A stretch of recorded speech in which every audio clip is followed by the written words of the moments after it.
There's no way that you could come from my loin. When Smokey and the Bandit hit theaters in 1977, everyone was running on their heels to watch the masterpiece. It became a cultural phenomenon that had everyone dreaming of Trans Ams and CB radios. But behind Burt Reynolds' mustache and Sally Field's charm lay a bunch of surprising behind-the-scenes stories. There were shocking casting decisions and facts about the show that even die-hard fans were not aware of. From the stunt that nearly killed the star to the beer run that inspired it all, these 15 weird facts will have you seeing this classic show in a whole new light. Number 1. The bootlegging plot was inspired by a real Coors heist. Lots of car chases and I thought we did. Laurence Olivier can't make. What many fans don't realize is that the movie's central plot was not born out of imagination. The film focused on a high-speed beer run across state lines. This plot was taken from a real-life incident that involved hotel room theft and some American beer history. The genesis of this chase film goes back to 1976, when director Hal Needham was working as a stunt double on the set of Gator in Georgia. During production, the film's transportation captain brought several cases of Coors Banquet beer from California to Needham's hotel room. This was an innocent gesture, of course. However, it led to one of the decade's biggest box office hits. Needham noticed something strange. The hotel maid would go to his mini-fridge and steal some of the beer. It was a black market operation taking place right under his nose. The incident might have been forgotten over time, but it triggered a memory in Needham's mind. He remembered a time when he read a Time magazine article from 1974. The article described Coors Beer's distribution problem. Unlike other major beer brands, Coors Banquet was unavailable east of the Mississippi River because the company refused to sterilize its product. The beer required constant refrigeration to prevent spoilage, and federal regulations prevented its legal sale outside of 11 western and southwestern states. This limitation of sale in multiple locations created a reputation for Coors in eastern Mississippi. It became the forbidden fruit in that area. Travelers would smuggle cases of the drink across state lines for their friends and family who could not get it legally. The regulations put in place by the federal government made transporting the drink east for resale a federal offense. It could lead to serious legal consequences, but many did not heed the law. Needham saw a connection between the maid who kept returning to steal beer and the people who wouldn't stop transporting Coors eastward, despite the distribution restrictions. He thought bootlegging Coors would be a good plot line for a movie. Fortunately, the concept aligned with the prevailing themes in film during that era. Needless to say, sales of Pontiac Trans Ams and Coors beer doubled after the movie's release, and Coors took advantage of the publicity to expand its distribution network. The company eventually resolved its pasteurization and distribution challenges, making the beer available nationwide. Number 2. The budget was slashed 2 days before filming. I'm hungry for my One Flew Over the Cuckoo's Nest. In late August 1976, director Hal Needham prepared to head his first major feature, Smokey and the Bandit, with Universal Pictures. Universal had agreed to back the production with $5.3 million. 2 days before the principal photography was scheduled to begin, the studio executive sent someone to deliver the news. The budget would be cut by $1 million. While Burt Reynolds was already promised to be paid $1 million, Hal Needham and David Hamburger were trying to figure out how to work with their new budget. Changes had to be made, so the unexpected budget cut forced Needham into a 30-hour rewrite frenzy. Entire scenes, such as the planned way station scene involving Bandit and Snowman, were cut. In its place came a simpler, more effective motorcycle cop sequence. Hal replaced the things that could be replaced and let go of the things he no longer needed. Universal's tight budget may have been conceived from the idea that the film would not make a profit, yet it defied all expectations. Its initial profit expectation was $4.3 million. It made a whopping sum of $127 million in North America alone. Its profit was second to the profit number for Star Wars in 1977. The budget crisis meant something. It proved that they could always produce a masterpiece regardless of the budget. Number 3. Sally Field almost turned down the role. No. There is a wedding in search of a bride. In the unforgiving world of Hollywood, where image often supersedes talent, Sally Field made one of the most calculated career decisions of the 1970s. Her choice to star opposite Burt Reynolds in Smokey and the Bandit wasn't driven by ambition or financial gain. It was a response to critics who had questioned her physical appeal and why she deserved to be on television. In 1976, Sally had established herself as a powerhouse performer in the television film Sybil. Her role earned her an Emmy Award for Outstanding Lead Actress in a Drama Series. Her portrayal of a woman suffering from multiple personality disorder demonstrated a range that only a few actresses could match. Well, you know, it's very clear in the book. It isn't. Yet, despite this critical acclaim and recognition, Sally found herself facing an uncomfortable reality. The entertainment industry and the public did not see her as conventionally attractive. She recognized that starring alongside Burt Reynolds, then Hollywood's reigning symbol and box office king, could alter how audiences perceived her. As she candidly admitted, she hoped the pairing would maybe make the world think I'm attractive. It was an honest acknowledgement of Hollywood's shallow beauty standards. Number 4. Burt's friends begged him not to do it. Stay there for a week, and he was there for like 11 years. Turned an unlikely friendship. A lot of actors. In the mid-1970s, Burt Reynolds was Hollywood royalty. He had just gotten off the 1972 blockbuster Deliverance and The Longest Yard in 1974. Yet when his close friend Hal Needham arrived with a script for Smokey and the Bandit, those nearest to Reynolds were horrified. According to his autobiography, his friends got down on their knees with tears in their eyes and begged him not to do it. Hal was, after all, a stuntman with zero directorial experience. They were also convinced that such a low-budget, stunt-driven film would tarnish his image as a star in Hollywood. The hesitation made sense. Universal had approved the movie, but the budget was slashed just days before shooting was set to begin. The plot was lightweight and funny. It was nothing compared to the serious drama Burt was used to. His friends thought this would change the trajectory of an otherwise great career. Yet Reynolds trusted Needham even though he didn't have to. Their bond ran deep. For over a decade, Needham had lived in Reynolds' pool house rent-free while working as his stunt double. Reynolds sensed more than talent. He saw potential. Burt Reynolds later recounted how those very friends later said, "I'm sure glad I convinced you to make that picture. Perhaps everyone needs a little to make dreams come true." Number 5. The car carnage behind the show's success. Today, we're focusing on what we call Car 3, or as it's known in the industry. Ignoring the Fast and Furious franchise and every other sequel from it, very few films have left as much automotive wreckage in their wake as Smokey and the Bandit. While audiences silently coveted the sleek black Pontiac Trans Ams in theaters, the cars got wrecked behind the scenes. By the time director Hal Needham yelled "cut" on the final scene, the production had destroyed nearly every car in their fleet. Practical stunts in the pre-CGI era meant that there were twice as many injuries and wrecks. The most shocking casualty count came from the film's star vehicle, the iconic black Trans Am that carried Burt Reynolds' Bandit character through his beer run. Of the 4 Trans Ams that Pontiac reluctantly provided to the production, 3 were destroyed during filming. Hal Needham originally requested 6, but the manufacturers probably did not wish to give away their vehicles for something as frivolous as a film about illegally distributing beer. Who would want to watch that, you know?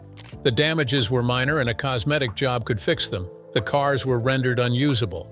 The 4th and final Trans Am managed to survive the production schedule, but just barely. When it was time to film the movie's climactic scenes, this last remaining hero car had been pushed beyond its mechanical limits. The engine wouldn't start, the transmission was shot, and various systems had failed under the stress of repeated stunts and high-speed sequences. The crew decided to use another vehicle to push the dead Trans Am into the scene physically. This was not a matter of poor planning or inadequate resources.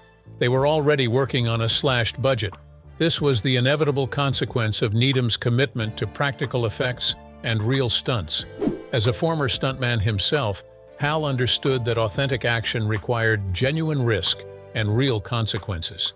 Every jump, chase, and crash was performed with actual vehicles traveling at dangerous speeds, executing maneuvers that pushed both machine and driver to their limits.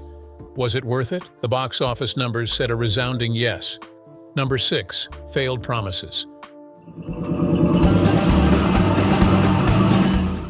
When the film was released in 1977, it catapulted the Pontiac Trans Am into the limelight. With sales of the sleek muscle car doubling, Pontiac executives saw a marketing goldmine. The company's profit rose to 70% during that period. It was income like they had never seen before. To reward their accidental pitchman, the president of Pontiac made a promise that Burt Reynolds would receive a new Trans Am every year for the rest of his life. For a few years, the promise was kept. He received free Trans Ams until one year the deliveries stopped. He inquired about the new development, and he was told that the original promise was tied to the previous president. That one had retired. The incoming president was not open to upholding the deal. He claimed he did not like Reynolds' movies. He resorted to buying his own Trans Ams after the promise was broken. His 1977 SE Trans Am was auctioned after he passed. This car was not featured in the movie. It was the last Trans Am he owned, and it featured a screaming chicken hood and the Ban 1 license plate. Separately, in 1978, Pontiac gifted Reynolds the first Y84 Special Edition Trans Am. But even that was later sold away. Why did this lifetime promise fall apart? Some point to executive turnover at Pontiac or GM. Others say the stipulation was verbal and never formalized. Number 7, it was swimming in profanity. Be mighty proud of that wonderful son you got. Let me tell you something. If you haven't already guessed, there were 2 versions of the show's script. Why? The theatrical version had a lot of unfiltered Southern slang. Jackie Gleason's Sheriff Buford T. Justice used many profane words. His memorable lines were curse words. This language triggered an alarm among network censors. To make the movie more suitable for family-friendly television, most of the original dialogue had to be removed. The solution was to replace the profane words with milder substitutes.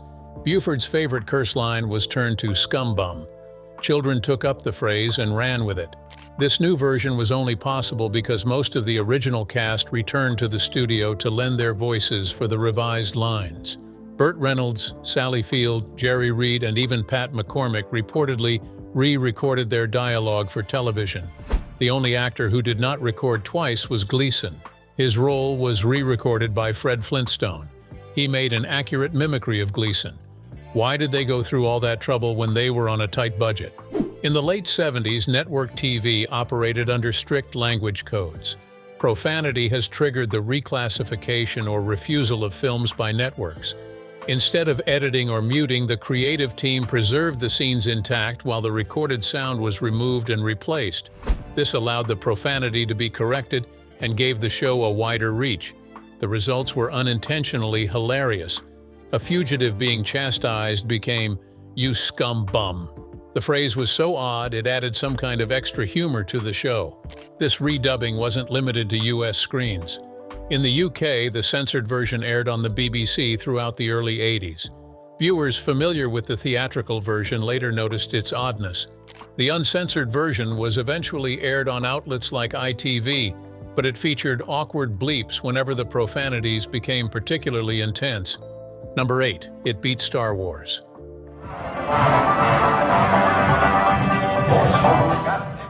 While Star Wars was busy revolutionizing science fiction and launching a multimedia empire that would last for decades, a scrappy little road movie about beer smuggling and CB radios was doing the impossible.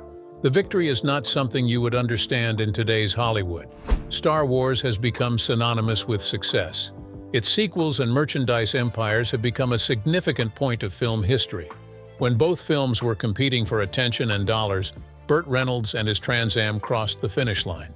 While Star Wars offered audiences an escape to a galaxy far, far away, Smokey and the Bandit provided something equally appealing but more relatable in the present. The economy was not smiling. Rebellion was a familiar trope. Coors beer was a fan favorite. The anti-authority sentiment ruled. Its humor was unmatched.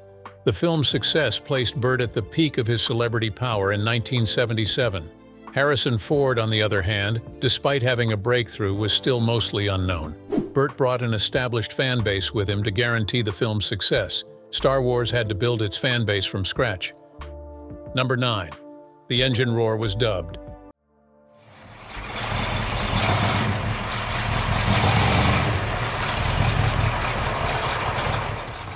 In Smokey and the Bandit, the The roar of Burt Reynolds' Trans Am gained a reputation of its own. Although the visual firepower of the black and gold muscle car thrilled fans, the engine sound did something to them. The 1977 Trans Am used in the film was outfitted with a 400 CI-V8. It possessed about 200 HP and 320 lb-ft of torque. Despite its respectable specs, filmmakers felt its factory noise simply lacked menace. It didn't roar enough considering the expectations set by the script. For a movie centered on outlaw bravado and high-speed escapes, the real Trans Am roar just didn't cut it. Now, comparing it to the '55 Chevy, its roar was just a loud meow. The Chevy's V8 fit the film's outlaw image far better. The Chevy sound was a sought-after sound source. It had been used for engine effects during Two-Lane Blacktop and American Graffiti. The car was used to record engine revs. During post-production, sound designers placed the Chevy engine tracks over the Trans Am's in-car audio. They also added and edited tire squeals and crash effects to amplify intensity. This standard technique often required reducing on-location sounds, so expressive engine notes were layered in later. Yet some live sounds remained.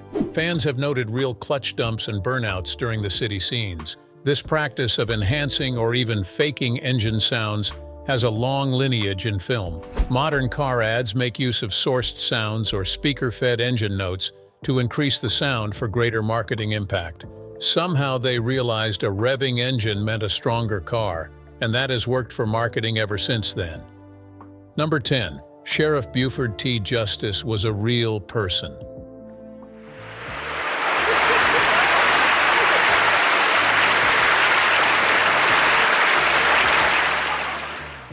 With his unique Texas drawl and his pursuit of the bandit across state lines, Buford became one of the favorite characters on the show. What many fans did not realize is that a real person inspired this character. He was a Florida highway patrolman who left a great impression. The connection between fiction and reality runs through Burt Reynolds' family history.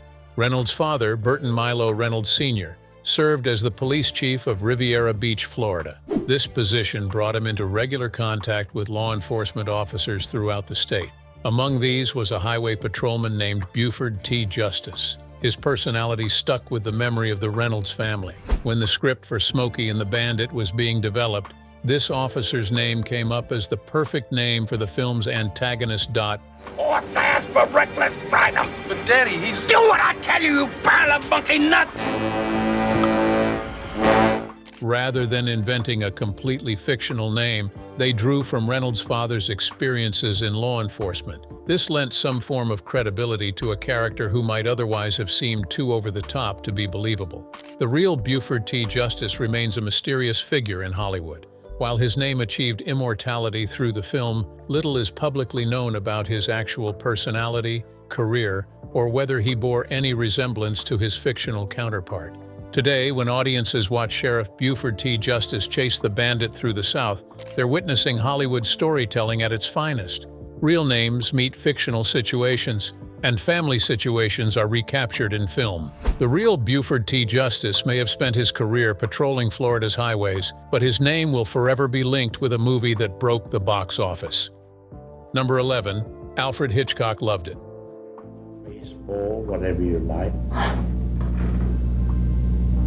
5 minutes of it. Very dull.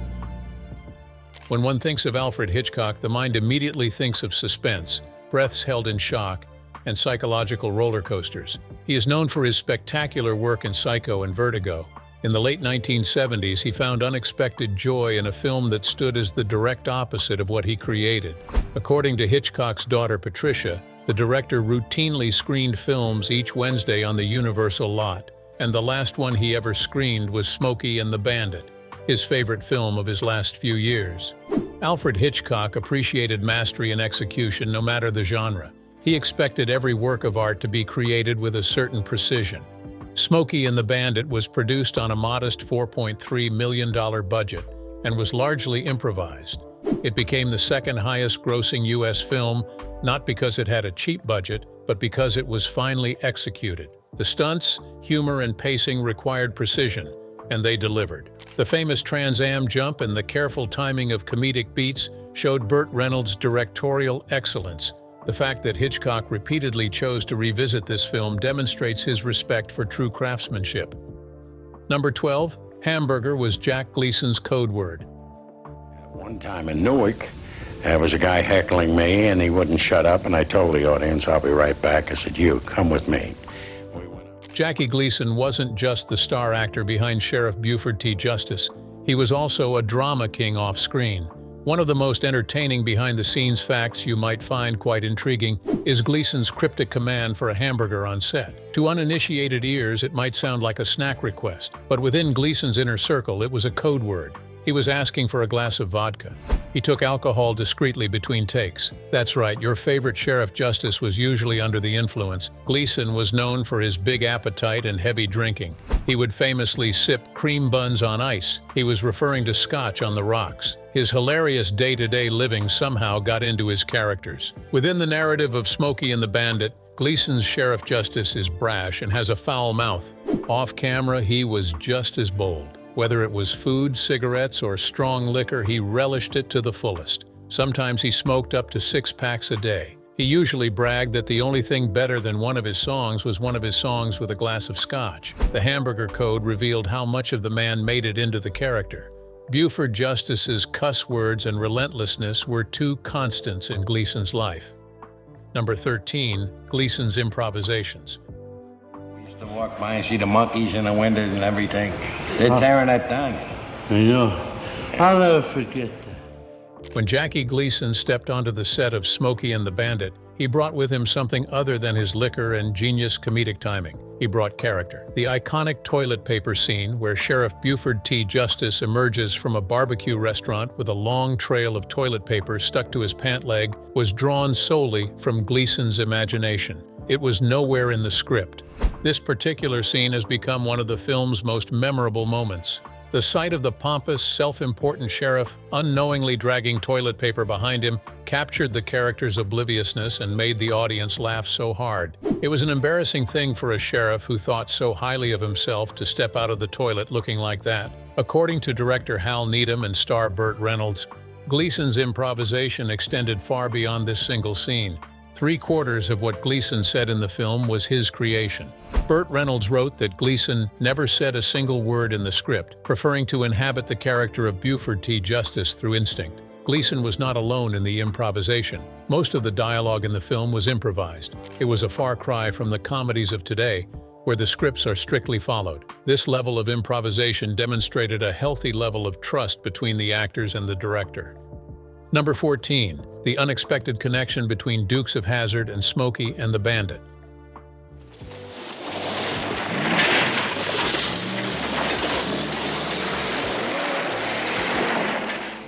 Many fans may not have noticed this, but there was a connection between the characters in Smokey and the Bandit and the beloved television series, The Dukes of Hazzard. 3 future Hazzard County residents got their first break into the movie scene as uncredited extras in Smokey and the Bandit, years before they would become household names in their own right. Ben Jones, John Schneider, and Sonny Schroyer would later become famous as Cooter Davenport, Bo Duke, and Deputy Enos Strait, respectively. But before then, they all appeared in small, uncredited background roles in Smokey and the Bandit. The connection between these productions runs deeper than what could be attributed to a simple casting overlap. Both Smokey and the Bandit and the Dukes of Hazzard celebrated rebellious anti-heroes, fast cars, and the American South. Burt Reynolds provided a template for comedy set in the southern United States, and the producers of The Dukes of Hazzard would later expand it into a successful television series. Sonny Schroyer's path to Hazzard County was somehow intertwined with Reynolds' career. He was born in Valdosta, Georgia, and had worked as a model before transitioning to acting. His connection to Reynolds ran deep. He had appeared in multiple Reynolds films, including Gator and The Longest Yard, before his uncredited role in Smokey and the Bandit. Interestingly, Schroyer studied acting under James Best, who would later portray Sheriff Roscoe P. Coltrane in The Dukes of Hazzard. Although many may not admit it, actors in major Hollywood productions often come together because they have formed friendships with the producers or directors. Circumstances might have thrown them together before, and they decided to work together again. Ben Jones, who would become beloved as the mechanic Cooter Davenport, had one of the wildest transformations after Smokey. He He achieved television fame and moved into politics. There, he served 2 terms in the U.S. House of Representatives from Georgia's 4th District. His transition from background extra to congressman is the true manifestation of the American dream. His story could make a blockbuster Hollywood film. John Schneider's story was not so different from the rest. He was born in Mount Kisco, New York. He leaned completely into his spot on depiction of Southern charm and rebellion and became a beloved actor. He became one of the Duke cousins on The Dukes of Hazzard and earned a platform for himself. The importance of making connections in Hollywood became evident years later when Burt Reynolds appeared in the 2005 film adaptation of Dukes of Hazzard. He acted as Boss Hogg. Hogg was a character originally made popular by Sorrel Book in the series. John Schneider played the role of the sheriff in Bandit, another adaptation from the Smokey film. This time he was no longer an uncredited extra. This casting shows that the entertainment industry has a tight-knit nature. It is not as easy to break into it as it appears. Number 15, the mysterious Diablo sandwich recipe. Dr. Pepper, make it fast. I'm in a goddamn hurry. You want something? Hush puppy, Daddy. In Smokey and the Bandit, Jackie Gleason's sheriff Buford T. Justice storms into a dimly lit roadside diner and growls, "Give me a Diablo sandwich and a Dr. Pepper and make it fast. I'm in a GD hurry." Although it was mentioned only briefly, this request sparked decades of confusing discourse over what the Diablo actually is. There is no hard proof that an official recipe exists, but that hasn't stopped fans and foodies from speculating and recreating their own versions. Menu archives from Old Hickory House, the real food chain used in the filming, did not have any meal named the Diablo sandwich, even at their busiest Atlanta area locations in the 70s. One would assume that its absence would kill everyone's curiosity. It only heightened it. On Reddit, a user claimed that the Diablo sandwich is a spicy and sweet sloppy Joe. It made its debut in the classic movie. Many people seem to agree with this interpretation. A spicy sloppy Joe would resemble ground beef simmered with hot sauce, onions, corn, and sometimes sour cream, served on a toasted bun. Cooking shows like Real Eats have featured this recipe multiple times. It is popularly referred to as a jazzed-up sloppy Joe. A deeper dive into American food suggests that maybe more versions might be the actual Diablo sandwich. Someone suggested that it was pulled pork in a spicy barbecue sauce, served on a bun with strings of shredded meat. The shredded meat was visible as Gleason ate, so many assumed that this was the right recipe. A close look at the scene reveals BBQ sauce dribbling down his uniform, and the light-colored, juicy meat appears more like pork than beef. More speculations continued to rise. Shade One's road food analysis had something slightly different. They claimed that in the dining scene's backdrop, you can spot Trappy's Mexi-Pep hot sauce next to Hunt's ketchup. This implied that Old Hickory House offered pulled pork drenched in tangy, spicy sauce made with those local staples. Some theorists believe the barbecue sauce was made with a range of ingredients, including catsup, vinegar, hot sauce, garlic, Worcestershire sauce, brown sugar, and liquid smoke. Today, there are 2 popular Diablo sandwiches. The first is the spicy, sloppy Joe Diablo. It is made from ground beef, hot sauce, corn, onions, ketchup or taco seasoning, sour cream, or tomatoes on a bun. The second is the pulled pork BBQ Diablo. This is made from shredded pork in spicy barbecue sauce with Tabasco, served plain to resemble the one on the show. Regardless of which camp owns the real Diablo, one fact is clear. This sandwich is meant to carry heat. It earned its infernal Diablo name for a reason, and even stained Burt's uniform in the film. And it wouldn't be complete without the drink Gleason ordered, an ice-cold Dr. Pepper. To date, no diner offers the official Diablo sandwich because no official recipe exists for it. Instead, the legend has grown so much to produce 2 great sandwiches. The funny part of all this speculation is that the great sandwich that has had individuals at loggerheads over the recipe was one of the many scenes which Gleason had improvised. So, there is no such thing as a real Diablo sandwich. What are your thoughts about these surprising facts? Share them in the comments.